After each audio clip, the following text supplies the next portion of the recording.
In part 1 of this video series, I showed the exercises that I was given by my physical therapist for foraminal stenosis in my lower back. This is part 2, so let's get started on what other exercises I'm doing.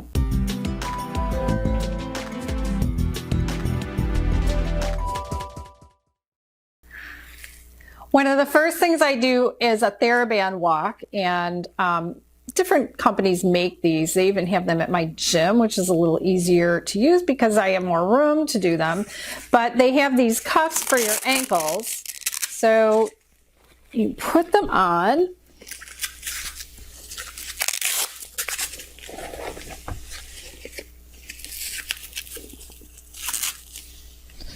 All right, and then I walk, and it's more of a, let me make sure I can, let me start here. So you can see what I'm doing. And you're gonna squat down, and then you're going to make, not fast, not slow, but movements, and you're gonna walk one side to the right and then to the left. And when you bring your other foot back, you're not gonna bring it all the way back. You're gonna bring it back so there's still some tension in the band. Let me move back. So you take a step, and then you bring this foot back, okay? But you want to give a wide enough, a long enough space so that you can do about 12 steps comfortably and then go the other direction. And I do 4 of these back and forth, but in a longer spot. This next exercise is a little hard to show you. It's called reverse lunge with press. I have my camera as far back away and zoomed out as my microphone cord will allow me, but I might have to show this in 2 parts. So I'm going to use a 5-pound kettlebell with this, and I'm going to put it back in my hand like this. And let me show you my feet first. I'm going to go back on one foot in a lunge. Yep. And then I'm going to come up and hold my right leg up, the leg that was back up for just a couple seconds. And now my hand with the kettlebell is in the air. So I'll have to show that in another clip. The point is, when you first start this out, you'll probably have to do this. So you'll go back, and then you'll go up, and then you'll touch your foot on the ground. And then you go back, and you go up and touch your foot on the ground. Actually, I should switch hands. Actually, you do 10 of those and switch hands, but I'm going to switch hands because of the foot I had surgery on. So going back, you're bending your toe and up, and then touch, and then go back again, up, and touch your toe to the ground. Now, when you get more advanced, you'll be able to do it without touching your toe to the ground. You'll just do an easy movement. If you can do it in front of a mirror, it's even better. Now, let me adjust the camera and I'll show you what the upper body looks like. All right, now we can see more of my upper body. I go down in the lunge, I come up. I go down in the lunge, I come up. Okay, so that's, I do 10 on each side, and that's 1 set. This next exercise is called forward backward lunge with pass through. So I'm still going to use my kettlebell. This is still the 5-pound kettlebell. He did have me using a 10-pound, but when I had my surgery, I went back to nothing until I could work my hand up. Now I'm still at the 5-pound. So what you're going to do is go forward on one foot, pass the kettlebell through, and go up. Then lunge forward on the other foot, pass the kettlebell through, and go up. Now you're going to go back. Let's see, I don't have enough room. let me move up and show you. Then you go back on the left foot, pass through and up, and go back on the other foot, pass through and up. So you're holding everything really tight, and you're going to control your core while you're doing this. So let me see myself in the monitor. So I'm going to go forward, pass through, up, switch legs, forward, pass through, up.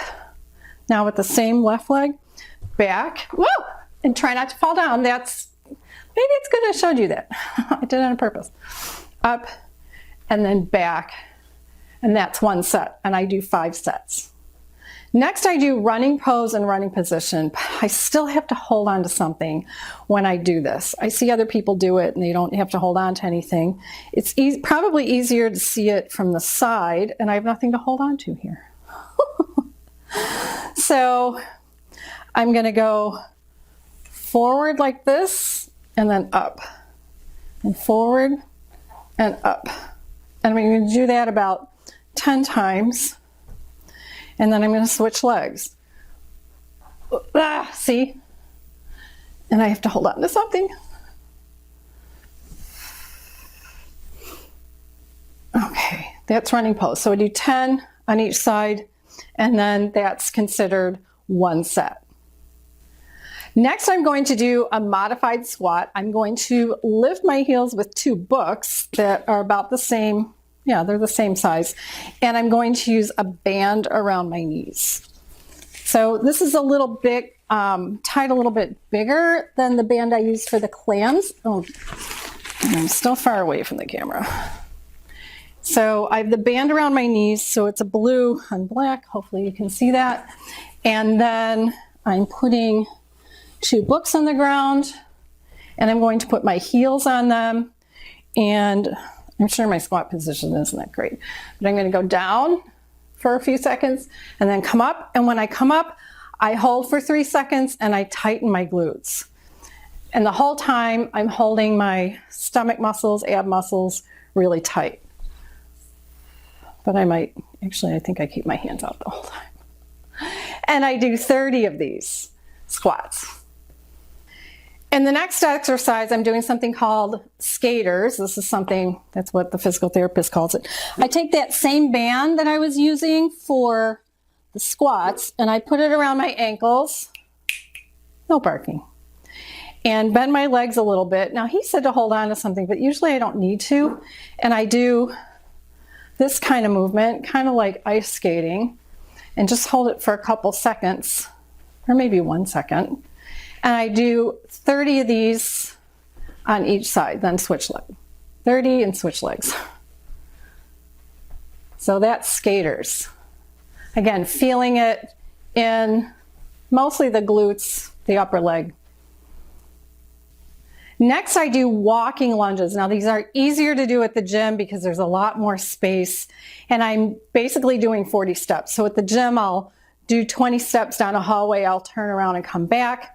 I'm putting my arms in the air like this. It's actually good for balance. When I first started out, I had my hands at the side and I was kind of falling over, but it's easier to do this. So you're basically going to lunge, almost touch the knee to the ground and bring it up for a second.